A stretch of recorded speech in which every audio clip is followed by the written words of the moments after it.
Clara se movia como uma sombra apressada entre o brilho do parquet e a escuridão da rotina. O peso da prata e da louça na bandeja era um fardo conhecido, mas o peso daquela casa, o sobrado dos Santos, era esmagador. 1852. O casarão no coração do Rio de Janeiro exalava uma santidade falsa, feita de promessas não cumpridas, e a rigidez de seu mestre, o senhor Evaristo, um homem cuja devoção era tão dura quanto o mogno polido de sua escrivaninha. Clara, com seus 26 anos e o véu da viuvez já gasto, sentia o frio úmido do inverno carioca infiltrar-se sob seu vestido de chita desbotada. A única coisa de valor que lhe restava era um relicário prateado pendurado no pescoço, debaixo do tecido, um objeto que ela tocava discretamente nos momentos de maior desespero. Continha a única aliança que um dia significara o futuro e agora significava apenas um passado falhado. O grande salão de jantar, com suas cortinas pesadas de veludo bordô, estava mergulhado numa silêncio que não era paz, mas sim a ausência aterrorizante de vida. O ar era espesso, carregado com o leve perfume enjoativo de cera de abelha e um cheiro de mofo persistente que Clara não conseguia localizar, não importando o quanto esfregasse o assoalho. Ela tinha a tarefa de recolher os restos de um almoço austero. O senhor Evaristo, um antigo coronel da Guarda Nacional que se convertera em missionário local e colecionador de almas e dívidas, não tolerava o menor ruído. Suas passadas ecoavam pelo corredor como sentenças, e os olhares de seu mordomo, Baltazar, o capitão do sobrado, eram como punhais frios na nuca. Baltazar era um homem grande, de ombros largos e uma carranca permanente, o tipo de homem que usava o silêncio como arma. Ele patrulhava as escadarias e os corredores, e seus sapatos de couro escuro não faziam o menor som no parquet, mas Clara sabia que ele estava ali. Ela podia sentir a pressão. Seus olhos frios eram a verdadeira lei do sobrado. Naquela manhã, o serviço era particularmente complicado. Clara precisava transportar a pesada bandeja até a copa, atravessando o tapete persa, uma peça grossa e antiquíssima que parecia absorver toda a luz da sala. Ela se concentrou no prato de porcelana que Evaristo havia deixado intacto, um pedaço de carne seca com aipim, e se lembrou da última vez que havia recebido comida tão farta. Uma vida em uma fazenda pobre era dura, mas tinha a honestidade da poeira e do suor. Aqui, a riqueza era apenas uma máscara. Rápido, viúva, não temos a eternidade do Senhor para esperar, sibilou Baltazar, materializando-se na porta. Ele estava em silêncio como sempre, mas sua voz rasgou a quietude. O susto foi suficiente. Clara não pisou em falso, mas seus dedos suados escorregaram no metal. A bandeja se inclinou. Por um milésimo de segundo, o mundo pareceu parar. Ela conseguiu reequilibrar a bandeja, salvando os copos de cristal, mas a jarra de água, uma peça barata de vidro grosso, caiu na borda do tapete. Não quebrou. Em vez disso, o impacto empurrou o tapete um palmo para o lado, expondo o chão de baixo. E ali, onde o parquet costumava ser perfeitamente liso e polido, havia uma rachadura. Não uma fenda na madeira. Era uma linha de junção estranhamente perfeita, e no centro dela, quase invisível sob a poeira e a sujeira acumulada, havia um anel de ferro. O anel estava deitado e assentado, mal se projetando do chão. Um anel que revelava a presença de um alçapão. O cheiro de mofo que ela vinha sentindo aumentou de repente, puxado para cima pelo movimento da bandeja e do tapete. Clara sentiu um arrepio que não tinha nada a ver com o clima. Ela estava ajoelhada, fingindo limpar a pequena poça de água, mas seus olhos estavam fixos no anel de ferro. Seu coração batia, mas o som parecia abafado e distante. Aquele arrepio não era de frio, era de medo puro. O que está fazendo? Baltazar avançou, seus sapatos finalmente fazendo um som, um ranger seco e ameaçador. Clara se levantou apressadamente, puxando o tapete de volta com o pé. Perdão, senhor, limpando a água derramada. Está muito úmido hoje. Baltazar não se convenceu. Ele olhou para o local onde a jarra havia caído, depois para Clara, avaliando-a com uma desconfiança quase palpável. Mais cuidado da próxima vez, e evite dar desculpas. A umidade da cidade não é um convite para a desordem. Ele cheirou o ar com uma narina, franzindo o senho. O leve cheiro de mofo o atingiu também. Há um odor estranho aqui. Devo informar o coronel. Não é nada, senhor. Apenas o cheiro da velha casa, Clara respondeu, sentindo as faces arderem sob o olhar dele. Ela esperou que Baltazar se afastasse, o que ele fez com passos lentos e medidos, como se estivesse marcando o tempo.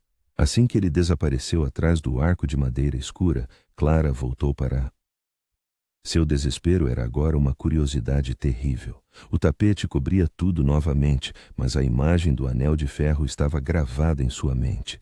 O que estaria escondido sob o assoalho tão bem guardado na casa do homem mais santo da paróquia? No final da tarde, ao limpar o escritório do Sr. Evaristo, o santuário de sua hipocrisia, Clara procurou algo que pudesse confirmar suas suspeitas. O escritório era opulento, forrado de livros com capas de couro. A única luz vinha da janela pesada, filtrada pelo veludo, tornando o ambiente sombrio. Ela podia sentir o cheiro de mofo se misturando aqui com um aroma mais doce, o de jasmim que pairava sempre perto da escrivaninha. Era o perfume preferido da falecida primeira esposa do Sr. Evaristo. Na mesa de mogno, ela viu uma pequena caixa de joias, o tipo que guardava pequenos tesouros. Ao lado, havia um objeto que a fascinou. Uma pedra, não polida, mas naturalmente brilhante, uma joia fria com veios verdes e pretos, supostamente trazida das minas do sertão. Evaristo gostava de se gabar de sua pureza, mas seu escritório fedia a dinheiro sujo e segredos. Clara afastou o tapete do hall de entrada com o pretexto de escovar a poeira quando ninguém estava olhando. Ela precisava confirmar. Ajoelhou-se, tateando a fresta com a ponta do dedo. O alçapão estava ali. Estava lacrado por dentro, sem maçaneta externa, apenas o anel. Ela tentou puxar, mas o alçapão não se mexeu. Estava trancado. A moralidade era uma coisa estranha. Seus anos de rezar em silêncio a tinham ensinado sobre a obediência e o perdão, mas agora, um impulso violento por justiça, ou talvez apenas por curiosidade humana, a impulsionava. Quem estava lá embaixo? O Sr. Evaristo, com seu ar de virtude, estava preparando sua próxima doação para a igreja, enquanto sua esposa legal, Dona Amélia, estava confinada no andar de cima, supostamente doente. Mas Clara nunca a vira. Ninguém, exceto Baltazar, a visitava. O segredo dela era o primeiro. O que havia no subsolo seria o segundo. Naquela noite, o medo era um caroço na sua garganta. Ela estava em seu quartinho, no sótão, mal iluminado por uma fraca lamparina. Ela não conseguia dormir. O vento soprava, fazendo as tábuas do pau a pique rangerem na parede. O desespero de descobrir a verdade era maior do que o risco de ser flagrada. Ela precisava de uma chave, qualquer chave. O som do sino da igreja próxima soou 9 vezes, o sino mais agudo da capela vizinha ao sobrado. Clara se levantou. Ela sentiu o cheiro de jasmim e cera vindo do andar de baixo. Ela se lembrou de uma história que a cozinheira, velha e supersticiosa, lhe havia contado sobre Dona Amélia. Dizem que a doença dela não era do corpo, mas da alma. Clara sabia que o Sr. Evaristo guardava um molho de chaves de metal escuro no gancho ao lado da lareira, no escritório. Ele sempre as levava consigo, mas às vezes as esquecia. Ela tinha que ir. A escuridão era sua única aliada. Seu coração, antes apenas um tambor abafado, começou a bater forte no seu peito, um ritmo rápido de pânico misturado com determinação. Ela desceu as escadas. O chão frio atingia seus pés descalços. Ela conseguia sentir a rigidez da madeira e, em alguns pontos, a frieza do mármore. O sobrado parecia maior e mais escuro à noite. Cada sombra parecia se mover, cada tábua rangente parecia gritar. A cada passo, a escuridão parecia se fechar mais sobre ela. A chegada ao escritório foi um ato de silêncio quase impossível. O cheiro de mofo aqui era menos intenso, misturado ao jasmim. Ela esticou a mão no escuro, tateando o gancho ao lado da lareira fria. O metal estava lá, pesado e gelado. Ela puxou, e o molho de chaves fez um tilintar suave, mas na quietude da noite parecia o som de um sino. Clara recuou. Ela tinha as chaves. Agora ela tinha que encontrar a fechadura. Ela tinha que ir para o salão de jantar, mas antes Precisava de algo para abrir o alçapão, algo para levantar aquele anel de ferro. Seus olhos caíram sobre a escrivaninha. Lá estava a joia fria, o mineral do sertão, que brilhava palidamente na pouca luz que vinha da rua. Era pesada, sólida. Clara a pegou. No salão de jantar, ela tirou o tapete. O alçapão estava ali. Ela enfiou a ponta da pedra fria no anel de ferro e a usou como alavanca. O anel se levantou com um rangido metálico abafado, revelando a fechadura. Uma fechadura antiga, grande de ferro, que não estava coberta pelo tapete.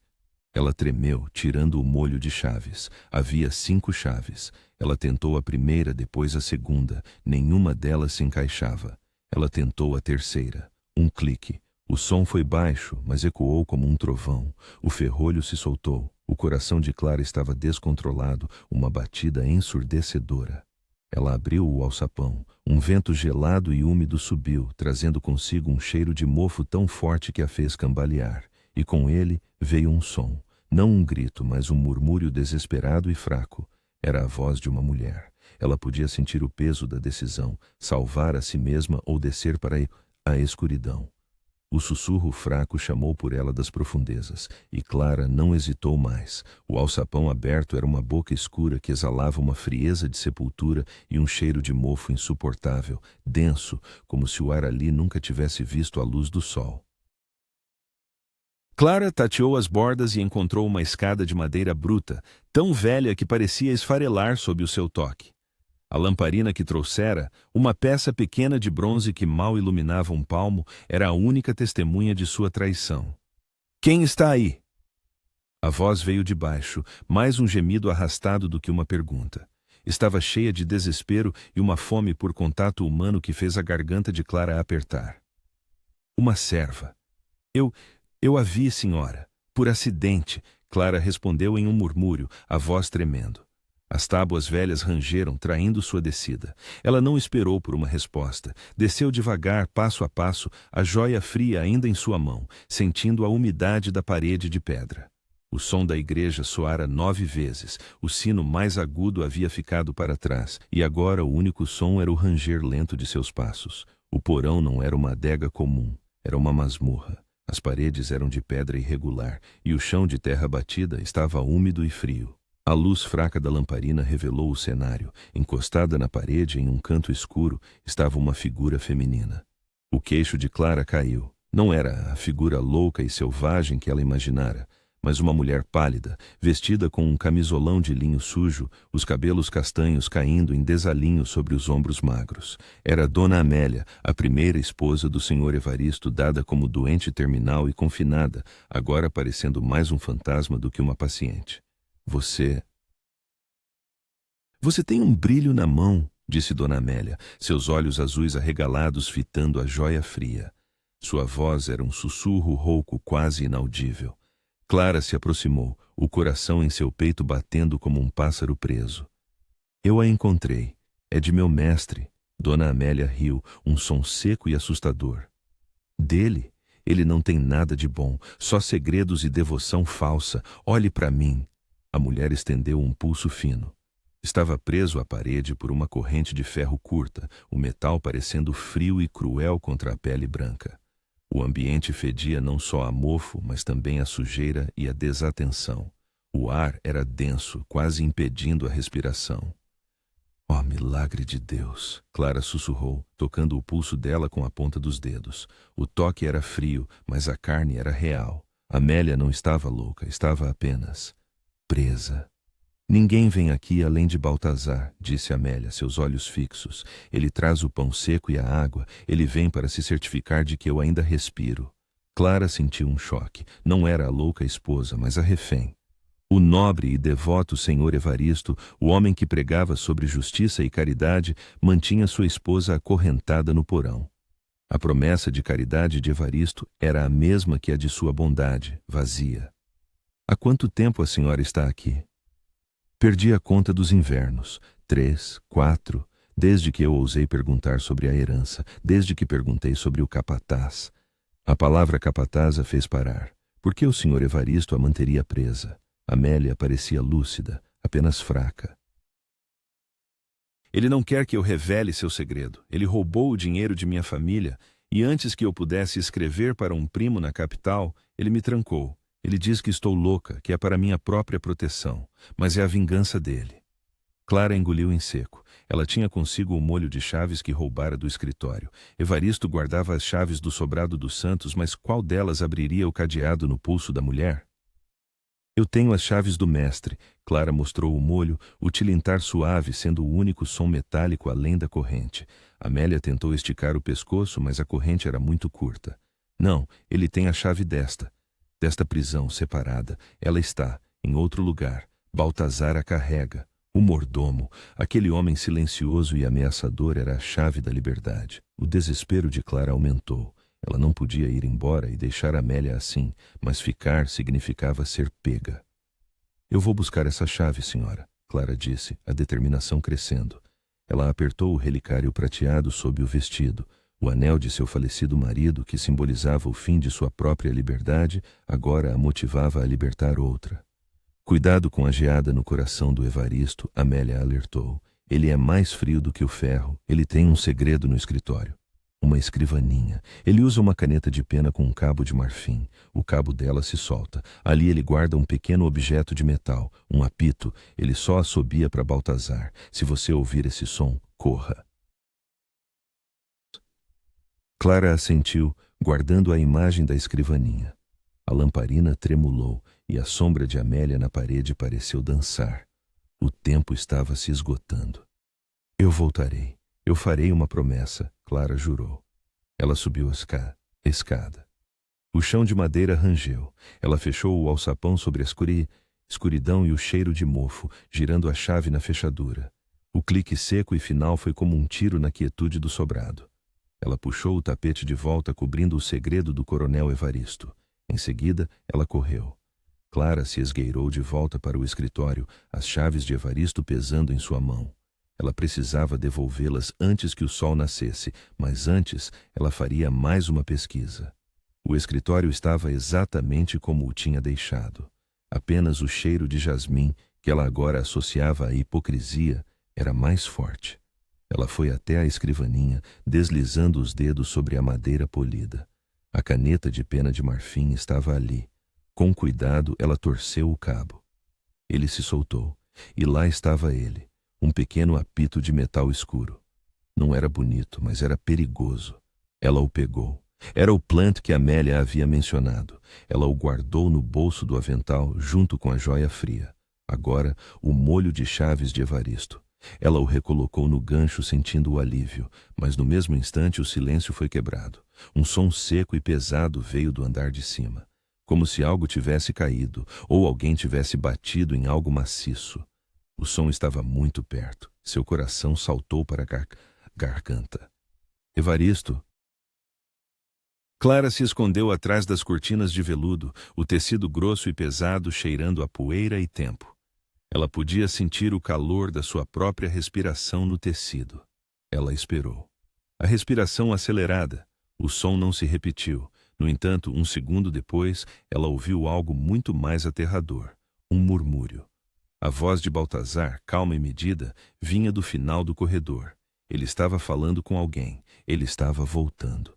A tensão era quase insuportável. Ela apertou a joia fria no bolso, o frio do metal lhe dando um foco. Ela precisava sair. Agora. Clara deslizou para fora das cortinas, mas tarde demais. Baltazar estava na soleira da porta, as costas largas preenchendo o quadro. Ele segurava uma lamparina e a luz fraca projetava sombras longas e distorcidas no chão. Ele não a viu imediatamente. Ele estava olhando para a escrivaninha onde as chaves haviam sido devolvidas. Eu sabia que havia um odor. Ele murmurou para si mesmo. Não era apenas mofo. Ele se virou e seus olhos encontraram os de Clara. A expressão de Baltazar era de surpresa zero. Ele simplesmente a esperava ali. Ele sabia que ela voltaria. A viúva curiosa, ele disse, e a frieza de sua voz era a coisa mais perigosa que Clara já havia ouvido. Ele deu um passo à frente e a lamparina dele iluminou o rosto dela. O coronel Evaristo prega justiça, mas eu executo. Você deveria ter ficado com o seu rezar e o seu silêncio. O que o segredo esconde? Clara não conseguia falar. O desespero a havia abandonado, substituído por uma paralisia gelada. Baltazar apontou num dedo grosso para ela. Você tocou no tapete. Você tocou nas chaves do coronel. Você tem algo que pertence a esta casa. Ele parou. O brilho do apito no bolso dela podia ser visto. Eu estava varrendo. O chão estava úmido. Clara gaguejou. Baltazar não se moveu, apenas a encarou com a mesma indiferença com que olharia para um inseto. O silêncio era dele, e ele o usava para sufocá-la. A respiração dela falhou. A vida de Clara não valia nada para ele. Se ele a pegasse, ele a faria desaparecer, assim como fizera com a esposa. Ela se lembrou da promessa que havia feito a Amélia. O relicário de seu falecido marido, um objeto que a tinha ligado ao passado e a um caminho de resignação, agora lhe dava a força para lutar pelo futuro de outra pessoa. A vingança dela não era pelo dinheiro ou pelo poder, mas pela simples justiça. Ela deu um passo para trás. O corredor atrás dela estava em escuridão total. A porta do escritório era a única rota de fuga. Eu não roubei nada, ela conseguiu dizer, tentando manter a voz firme, mas falhando. Você roubou a paz de seu mestre, e o segredo é dele, respondeu Baltazar, e ele começou a avançar, lento, inexorável, como uma maré negra. Clara sabia que ele não a deixaria ir. O confronto era inevitável. Ele avançou e Clara sentiu o úmido ar da noite gelar-lhe o sangue, sabendo que a única justiça que Baltazar conhecia era o silêncio eterno. Baltazar deu mais um passo, e o assoalho de madeira sob seus pesados sapatos de couro emitiu um gemido baixo. A lamparina que ele segurava balançou, projetando a sombra de seu corpo maciço diretamente sobre Clara. Ela podia sentir o cheiro de mofo e cera do corredor, misturado ao hálito denso do mordomo, que parecia exalar a própria ameaça. Não havia tempo para rezar. Havia apenas o instinto. Sua mão mergulhou no bolso do avental, agarrando o pequeno apito de metal, o objeto que Amélia mencionara como o sinal entre o coronel e seu capataz disfarçado de mordomo. Puxá-lo e levá-lo à boca foi um movimento que levou apenas uma fração de segundo. Clara soprou com toda a força do desespero que sentia, a boca seca, o coração batendo como um tambor na caixa torácica. O som que saiu foi agudo, metálico e totalmente inesperado na quietude da noite. Um guincho estridente, curto e cortante. Não era um assobio, mas um sinal de alerta, um código. Baltazar parou como se tivesse sido atingido por um raio. Seu rosto, antes inexpressivo, contraiu-se numa máscara de confusão e alarme. Ele pensou que era o coronel. Clara não esperou para ver a reação completa. Ela sabia que a hesitação dele seria breve. Em um piscar de olhos, ela se lançou para o lado, passando pela perna dele, e disparou pelo corredor. Seus pés descalços mal tocavam o chão de parquet polido. A joia fria no bolso batia contra sua coxa, e o relicário prateado sob sua chita desbotada era a única coisa que a mantinha focada. "Volte aqui, bruxa!" A voz de Baltazar veio com a fúria e o peso de um homem traído. O som do apito, o sinal secreto, tinha que ter sido dado por Evaristo. Ele não conseguia entender por que o coronel o chamaria naquele momento e daquela forma. A confusão era seu único escudo. O mordomo largou a lamparina. O metal bateu na madeira com um ruído surdo e correu atrás dela. O som de seus sapatos pesados era agora um trovão na escuridão. Clara virou para a escadaria principal, a mais próxima de seu quartinho no sótão. Ela sabia que tinha que ir para cima, não para baixo. As tábuas da escada rangeram a cada passo, denunciando sua fuga. Era uma subida vertical para a liberdade ou para a perdição. Ela subiu 10, 20 degraus, o ar rarefeito e frio batendo em seu rosto. "Pare ou eu a quebro!" Baltazar gritou, e o som oco e ameaçador ecoou na grande cúpula da escada. Ela chegou ao patamar do segundo andar, um labirinto de portas trancadas e veludo. Ela correu para a escada de serviço, a mais estreita e íngreme, que levava ao sótão, onde o ar era mais seco e o forro era feito de pau a pique. Ao entrar na escada de serviço, ela parou por um segundo para olhar para trás. Baltazar estava a alcançando. Ele era grande, mas surpreendentemente rápido. Seus olhos gelados brilhavam na penumbra. Clara subiu os últimos degraus e entrou em seu quartinho. Ele era minúsculo, com uma única janela escura. Ela trancou a porta. O ferrolho era velho e fraco, e ela sabia que não duraria mais do que 5 ou 6 segundos contra a força bruta do mordomo. Ela procurou o único objeto pesado que tinha, um ferro de passar roupas antigo de ferro maciço. Era pesado, frio, e agora sua única arma. Ela o agarrou, sentindo a rugosidade do metal. Bang! A primeira pancada de Baltazar na porta fez o caixilho tremer. O desespero retornou, mais agudo. Saia daí, viúva. Dê-me o que você roubou e eu serei rápido. Eu não roubei nada, Baltazar. Você e o coronel roubaram a liberdade de uma mulher. Clara gritou, sua voz surpreendentemente forte. A vingança e a justiça se misturavam em sua boca. Bang! A segunda pancada foi ainda mais forte. A madeira rachou. A geada não estava apenas na rua, mas também em seu coração. Clara olhou para o ferro. Não, ela não podia matá-lo. O plano era resgatar Amélia, não ser acusada de assassinato. Ela precisava sair dali, voltar para o porão e usar o apito para distrair Evaristo. A janela estava emperrada. Clara usou toda a sua força para abri-la. O ar frio e noturno do Rio de Janeiro entrou, trazendo o cheiro de poeira das telhas. Bang! A terceira pancada. O ferrolho cedeu. A porta se abriu com um guincho de dor e Baltazar entrou, a lamparina agora em suas mãos iluminando o cenário. Clara pulou. Não era uma distância mortal, mas era perigoso. O telhado do sobrado era íngreme, escorregadio, coberto de musgo úmido. Ela caiu de joelhos nas telhas frias, o ferro de passar caindo no chão de madeira da varanda, logo abaixo. O tilintar do metal na madeira foi um som alto. O som fez Baltazar virar o olhar. O mordomo, por um segundo, parou no quadro da porta, sua silhueta negra contra a fraca luz do interior. Ele olhou para baixo, ele a viu rastejando sobre as telhas. Sua tola, vai se quebrar! Ele rosnou e deu um passo em direção à janela. Clara rastejou até a beira do telhado. Dali, ela podia alcançar a grossa parreira que cobria a parede lateral do sobrado. Ela agarrou-se aos troncos duros e espessos da parreira, sentindo a aspereza da casca contra a palma de suas mãos. Baltazar conseguiu passar pela janela e estava agora no telhado, se equilibrando com uma destreza surpreendente para seu tamanho. Ele avançou, e Clara escorregou. Seu pé escorregou no musgo úmido. Por um fio, ela conseguiu se agarrar. Seu corpo balançou no ar frio e o relicário sob seu pescoço parecia se prender. Ela usou toda a força de seus braços finos, puxando-se para o lado para a parede da casa. A joia fria no seu bolso parecia pesada, puxando-a para baixo. Ela alcançou a varanda do primeiro andar, caindo de pé no parquete úmido. O ferro de passar ainda estava ali.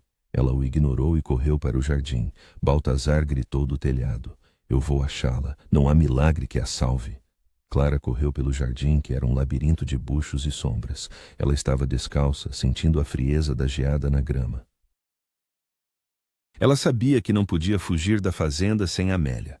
O coronel Evaristo, com seu ar de coronel e sua devoção fingida, faria dela um exemplo. Ela se escondeu atrás de uma grande sebe de jasmim. O cheiro de jasmim que ela sentira no escritório a atingiu com força e ela sentiu a náusea. Ela estava agora completamente exposta, uma fugitiva. Ela precisava de um plano, e rápido. O sol nasceria em 3 horas. Ela tinha que voltar para o alçapão, libertar Amélia e fugir para o sertão, ou para onde quer que a justiça ainda existisse. Mas, ao se esconder, ela ouviu um som. Não o som pesado de Baltazar. Era uma porta abrindo no andar de baixo. O coronel Evaristo. Ele havia sido alertado. Clara apertou a joia fria, sentindo o frio penetrar em sua pele, e sua mente se acalmou. Ela tinha uma promessa a cumprir. A vingança do coronel Evaristo não seria fácil de evitar. O cheiro de jasmim, doce e nauseante, pairava sobre Clara, misturando-se com a poeira fina levantada pela fuga, enquanto ela ouvia os passos hesitantes de Evaristo. O senhor Evaristo não era um homem de ação, mas de aparato. Seus passos na grama molhada eram lentos e cuidadosos, denunciando sua falta de hábito com o sertão e a vida fora de seus salões de parquet. Clara viu a luz fraca de sua lamparina balançar por entre as sebes de bucho. O cheiro de mofo do porão, que ainda grudava em sua roupa de chita desbotada, parecia gritar sua culpa. Ele parecia um fantoche desajeitado na escuridão. Ela estava presa entre dois inimigos: Baltazar, o predador rápido e violento no telhado e no segundo andar, e Evaristo, o mestre lento, mas com a autoridade de um coronel e o poder de mandar chamar a polícia. A geada na grama picava seus pés descalços. Ouvindo a respiração pesada de Evaristo se aproximar, Clara recuou, rastejando sob a sebe de jasmim.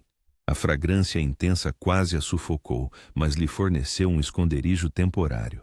Ela precisava ir para os fundos da fazenda onde ficavam os estábulos e de lá tentar se infiltrar de volta na casa pela copa. Baltazar, onde você está? O que aconteceu com o apito? A voz de Evaristo era aguda, cheia de raiva contida e medo de que seu segredo fosse revelado. Ele estava confuso. A viúva, ela fugiu para o jardim, ela tem algo meu? A resposta veio do alto do telhado e o som estava mais distante. Baltazar tinha descido por outro lado e agora a procurava na parte da frente. Clara aproveitou a confusão. Ela disparou da sebe correndo rente ao muro de pedra da lateral do sobrado. Sua mente estava estranhamente clara. Ela não podia falhar em sua promessa a Amélia. O toque do relicário prateado, agora em contato direto com sua pele, a confortava, lembrando-lhe que havia algo de bom para salvar. Ao chegar aos fundos, ela viu a porta da copa, feita de madeira rústica, mas com um ferrolho pesado. Ela precisava de todas as suas chaves. Um som de metal. Baltazar. Ele havia dado a volta no sobrado mais rápido do que ela imaginava. Ele estava nos estábulos. O som de ferraduras em pânico a alertou. Clara tinha que tomar uma decisão, lutar ou correr. Lutar era inútil, correr previsível. Ela procurou pelo objeto que havia caído no jardim, o ferro de passar. Ele não estava ali, mas havia algo mais. Um pedaço de madeira dura, um sarrafo solto do pau a pique de um pequeno galpão de ferramentas. Ela o pegou. A madeira era seca e rugosa. Não era uma arma, mas um impedimento. Você não pode se esconder de mim, viúva. Eu conheço todos os segredos desta casa, inclusive os seus, gritou Baltazar, sua voz ecoando no pátio dos fundos. Clara ignorou-o e se concentrou na porta da copa. Ela precisava da chave. Ela tirou o molho de chaves que havia roubado e devolvido, mas que agora tinha sido recuperado, do bolso. As chaves de Evaristo eram para o sobrado, não para a masmorra, mas abririam a copa. A primeira chave. Não. A segunda. Sim. O ferrolho da copa se moveu com um clique alto. Ela entrou. A copa estava escura, cheia do cheiro de mofo de pães antigos e especiarias. Ela fechou a porta atrás de si e se escondeu atrás de uma pilha de sacos de farinha. O silêncio da copa era ensurdecedor. Baltazar bateu na porta. Abra a porta, não me faça quebrá-la. Clara não respondeu. Ela podia ouvir o desespero em sua voz. Ele não queria que o coronel Evaristo a encontrasse primeiro, pois a punição seria dele. De repente, a voz de Evaristo soou na porta da frente. Baltazar! Onde você está? O que significa esse barulho? Você sabe que minha promessa a Deus é o silêncio nesta casa. Senhor, a viúva, ela roubou algo. O quê? Que tipo de tola roubaria algo de um homem de Deus? Ache-a e traga-me o objeto que ela roubou, e garanta que ninguém a veja, ninguém.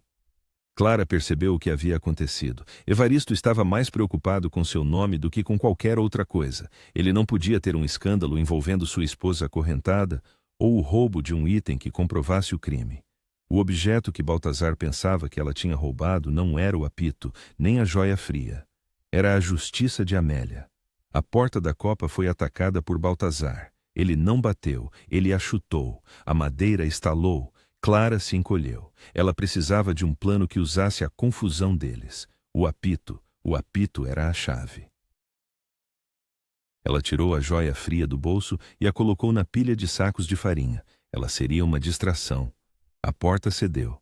Baltazar entrou, a lamparina na mão, seus olhos frios examinando a escuridão. Onde está você, sua rata de fazenda? Eu tenho o direito de vingança. Clara agiu.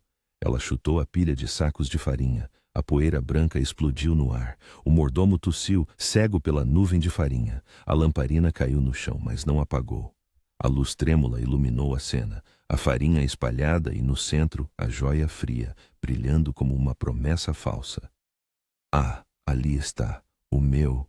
Baltazar parou. Ele estava confuso. Não era um objeto de grande valor. Era apenas uma pedra. Clara aproveitou a hesitação. Ela correu. Ela saiu da copa e voltou para o salão de jantar, fechando a porta da copa atrás de si, trancando Baltazar lá dentro. Ele bateu na porta, mas a farinha no ar o impedia de ver. O salão de jantar estava em silêncio total. Evaristo estava na frente da casa. Baltazar estava preso. Agora era a hora da promessa. Clara correu para o tapete persa. Ela o levantou, o tapete grosso e pesado. O alçapão estava ali. Ela enfiou a chave, girou-a e abriu. O cheiro de mofo e umidade a saudaram. Ela precisava de Baltazar para libertar Amélia. Ela não tinha a chave da corrente. Ela tinha que voltar e usar a confusão para obrigar Baltazar. Ela se sentiu fraca. Mas ao olhar para a escuridão, ela viu algo. Brilhando na sombra, no chão batido do porão, havia um pequeno objeto. Era uma chave. Uma chave pequena e de bronze que não pertencia a Evaristo. Tinha caído do cinto de Baltazar quando ele desceu para checar Amélia pela última vez. O milagre que Baltazar havia negado a ela tinha chegado.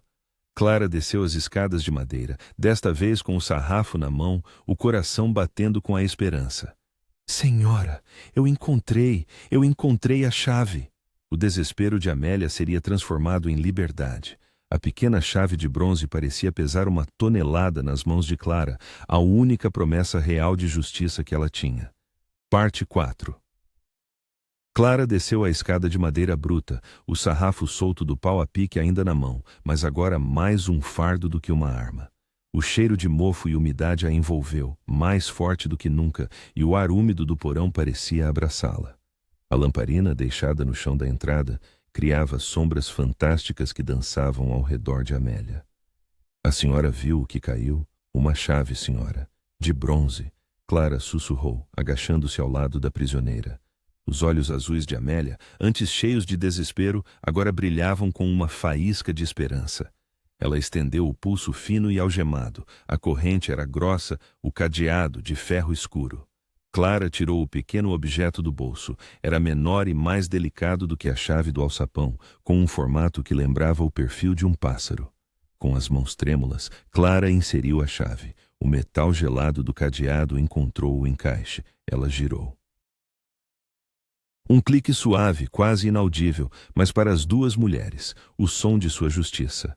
A corrente caiu no chão de terra batida com um ruído metálico. Amélia estava livre.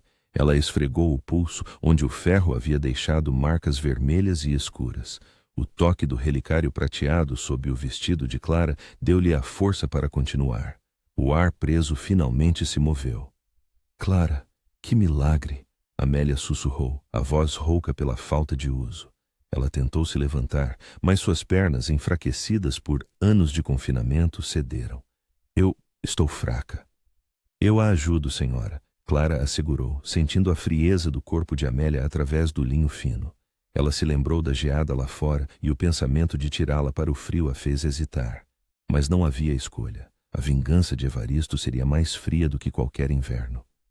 O coronel Evaristo e Baltazar estão me procurando. Nós não podemos subir pelo alçapão. Eles já devem ter percebido a chave falsa. Clara olhou para a lamparina perto da escada. Ela a pegou e a escondeu sob uma manta velha. Elas precisavam de escuridão total. Não vamos subir, Amélia disse, apoiando-se pesadamente em Clara. Há outra saída, um segredo que Evaristo nunca soube, que pertencia à minha fazenda. Amélia apontou para o canto oposto, onde a terra batida encontrava a base da parede de pedra. Era uma área coberta por uma poeira grossa e alguns restos de carvão. Meu pai construiu esta casa. Ele era um homem desconfiado. Ele fez uma passagem de fuga, um túnel estreito que leva ao poço da velha cozinha. É apertado, mas é o nosso único caminho. Amélia sorriu, uma sombra triste, mas determinada. Clara olhou para o canto. A poeira acumulada era tão grossa que parecia intocada. Ela se ajoelhou e tateou a parede. Ela encontrou uma pedra solta, um bloco de granito que parecia deslocado do restante. Ela empurrou com toda a força, sentindo o esforço em seus músculos. O bloco de pedra cedeu com um som baixo de raspagem, revelando uma abertura escura e minúscula. O ar que vinha de dentro era seco e empoeirado, um contraste com o úmido do porão. Entre, senhora, Clara urgiu. Vá primeiro e eu a sigo. O coronel Evaristo não vai parar de nos procurar. Amélia, com a força de sua recém-encontrada liberdade, rastejou para o túnel. Clara a seguiu, passando a lamparina para Amélia primeiro. O relicário prateado sob o pescoço de Clara enganchou por um momento, mas ela o puxou, sentindo o calor do metal frio contra sua pele. O túnel era estreito e comprido. Clara rastejava, sentindo a terra batida e as pedras ásperas sob seus joelhos. O cheiro de mofo foi substituído pelo cheiro de terra antiga e ratos. A joia fria estava esmagada em seu bolso, mas ela não a soltou. De repente, o som que haviam temido, não o de Evaristo, mas o de Baltazar. Ouviram-se os passos pesados e apressados dele no salão de jantar, logo acima. Ele havia se livrado da copa e voltado para o alçapão. Bang, bang. Ele bateu no alçapão, mas ele estava trancado. Ele estava procurando a chave de Evaristo que Clara havia deixado em seu quartinho. O ranger furioso da porta no andar de cima era ensurdecedor. Ele não vai abrir. Ele vai forçar, Amélia sussurrou, sua voz vindo da escuridão à frente. Rasteje mais rápido, senhora. Elas rastejaram por um tempo que pareceu uma eternidade. O túnel virou para a direita, e a luz fraca de Amélia na frente revelou a saída. Uma escada de pedra carcomida pelo tempo que levava a um poço seco. Elas subiram. O poço era apertado, de pedra fria. No topo havia uma tampa de madeira coberta de poeira e limo. Amélia, apesar de sua fraqueza, conseguiu empurrá-la. O ar fresco e noturno as atingiu. Elas estavam livres do sobrado, mas ainda na propriedade. Elas caíram na grama, o úmido da noite contrastando com o calor de seus corpos. Elas estavam em um pátio de serviço perto da lavanderia, nos fundos da fazenda. O silêncio era quase total, exceto pelo coachar de sapos distantes e o som das ferraduras do estábulo. "Onde vamos agora, Clara?" perguntou Amélia, olhando para o céu escuro. Clara olhou para as paredes escuras e ameaçadoras do sobrado dos Santos. A fuga não terminaria até que estivessem longe do alcance do coronel e do seu capataz. Ela apertou a joia fria em seu bolso. "Temos que ir para a cidade, para a praça da igreja. Lá nós vamos encontrar o primo da senhora, ou alguém que possa nos dar justiça", Clara disse, sua voz firme. Mas Amélia balançou a cabeça. "Não, a cidade é o primeiro lugar que eles procurarão. Evaristo tem informantes em toda a paróquia. Precisamos ir para o sertão, para a fazenda da minha avó. É uma longa jornada, mas é segura. Eu sei como chegar lá. Eu tenho um mapa." Amélia tocou o cós de seu camisolão. Costurado no tecido de linho sujo, havia um pedaço de pergaminho, enrolado e protegido por um pedaço de tecido de chita desbotada. Era um mapa. O segredo de Amélia não era apenas o túnel, mas o plano de fuga. Clara pegou o mapa. O papel era fino e seco. Ela olhou para a mulher à sua frente. Amélia era mais forte do que parecia. "Precisamos de roupas e sapatos e de algo para beber. Não podemos viajar assim", Clara disse. "Eu sei onde o coronel Evaristo guarda os suprimentos de viagem. Ele estava planejando uma viagem para a capital. Está na despensa, ao lado da copa", Amélia revelou. A despensa, ao lado da copa, onde Baltazar estava preso coberto de farinha. Elas teriam que voltar para casa. A liberdade tinha um preço alto, o risco imediato de serem pegas. O desespero de Amélia era um medo silencioso, mas a determinação de Clara era um fogo ardente. O som abafado dos socos de Baltazar na porta da copa era o relógio que marcava o tempo restante de Clara e Amélia. Clara e Amélia se esgueiraram pela lateral da casa, o coração de Clara batendo no ritmo da vingança prometida. Amélia, ainda fraca, apoiava-se em Clara. O cheiro de mofo da terra do poço se misturava ao cheiro de poeira das folhas secas. A geada da madrugada tornava o ar frio e cortante. Elas precisavam da despensa, o santuário de provisões que ficava ao lado da copa. A porta da copa ainda tremia sob a força de Baltazar. Evaristo estava no salão principal, sem saber de nada. "A porta da despensa está destrancada", Amélia sussurrou. "Baltazar não pensaria que eu saberia disso. Foi meu refúgio quando criança." A despensa tinha uma pequena janela mal vedada. Clara usou o sarrafo para abrir a porta silenciosamente, empurrando a madeira seca com a ponta. Elas entraram. O silêncio ali era quase palpável, interrompido apenas pelos soluços abafados de Baltazar, que estava do outro lado da parede, ainda tentando se libertar. O cheiro de especiarias e açúcar era um alívio após o cheiro de mofo do porão. O contraste de cheiros era como um aviso. Clara procurou os suprimentos. Encontrou um par de botinas de montaria, um poncho de lã grossa e um saco de lona com pão seco, queijo e um cantil de água fresca. Roupas. Ela encontrou um vestido de viagem, simples, de cor escura, que não chamaria a atenção no sertão. Amélia vestiu-se rapidamente, o tecido escuro a fazendo parecer menos fantasmagórica. Ela calçou as botinas, sentindo a dureza do couro. Eu preciso de algo mais, Amélia disse, seus olhos azuis fitando um objeto no topo de uma prateleira. É uma lamparina de viagem, com um pavio novo. Clara a alcançou.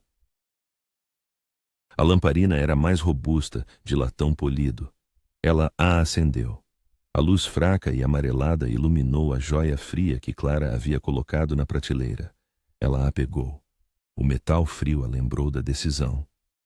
Vamos, Clara. Não temos tempo para rezar, Amélia apressou. Mas no mesmo instante, o som da porta da copa foi substituído por um estrondo ensurdecedor. Baltazar havia arrombado a porta. Ele estava livre. Elas estavam aqui. O cheiro de mofo delas ainda está aqui. Baltazar rugiu, sua voz grossa e enfurecida. O desespero delas se transformou em ação. Elas correram para a porta de trás da despensa que levava ao pátio. Feche a porta, Amélia gritou. Clara fechou a porta com o ferrolho. Baltazar a alcançaria em segundos. Ela pegou o sarrafo e o usou como uma tranca improvisada, encaixando-o sob o batente e forçando-o no chão úmido. Elas correram para o estábulo. O sobrado dos Santos estava agora totalmente desperto. As luzes fracas das lamparinas começaram a aparecer nas janelas do primeiro andar. No estábulo, Clara encontrou o cavalo mais manso, Marujo. Ele era um animal forte, de cor escura, ideal para uma fuga noturna. Ela colocou a sela rapidamente, o toque do couro frio e úmido a lembrando da urgência. Nós só temos um cavalo, Clara. Você vai conosco, Amélia insistiu. Não posso, senhora. Eles vão me procurar aqui, mas eu sou apenas uma viúva. O segredo deles é a senhora. Eu tenho um plano, Clara disse. Ela tirou o apito do bolso. O apito? O que você vai fazer? Vou atrair a atenção deles para mim, para que a senhora e Marujo possam ir para me peçar a liberdade. Eles vão me caçar e, enquanto isso, a senhora estará longe cumprindo nossa promessa de justiça. Amélia tentou protestar, mas o desespero em seus olhos a silenciou. Não se esqueça do meu relicário, Clara. Se eles a pegarem, diga a eles o que ele contém, Amélia disse, tirando o relicário prateado do pescoço de Clara. O metal estava quente pelo contato com a pele. O quê? O relicário tem o anel de casamento do meu pai. Ele vale uma fazenda inteira. Evaristo fará de tudo para tê-lo. É o seu segredo final. Amélia lhe deu o anel, a joia fria e o mapa. Vá, Clara, e não volte. Clara se virou para a saída. A porta da despensa havia sido arrombada. Baltazar viria em segundos. Ela correu. Ao sair do estábulo, ela viu Evaristo com seu pijama de seda e um casaco de lã parado na porta da frente. Ele tinha uma arma nas mãos, uma espingarda de caça. O coronel estava pronto para executar a vingança dele. Clara correu para a sebe de jasmim e se escondeu. Ela podia sentir o cheiro de mofo das folhas. Ela tirou o apito e soprou, um som agudo, metálico e estridente. Evaristo se virou, a espingarda apontando para onde o som havia vindo. Baltazar, ela está aqui, ache-a! Clara se moveu correndo em direção ao muro dos fundos. Ela podia ouvir o galope de Marujo na direção oposta, a liberdade de Amélia. O som do galope era sua única recompensa. Ela alcançou o muro. Era alto e coberto de videiras. Ela tentou escalar. Baltazar surgiu das sombras, o rosto coberto de farinha. Ele parecia um fantasma branco. Eu te peguei, sua bruxa. Ele agarrou o tornozelo dela. A dor a fez gritar. Clara conseguiu se soltar. Ela subiu. O ar úmido da noite a atingiu. Ela estava no topo do muro. O tiro. Evaristo havia atirado. O som ensurdecedor ecoou na noite. Clara sentiu a dor ardente em sua perna, mas ela continuou. Ela pulou para o outro lado, caindo na poeira da rua. A liberdade. Ela estava ferida, mas Amélia estava livre. O sobrado estava para trás. O desespero e a justiça tinham trocado de lugar.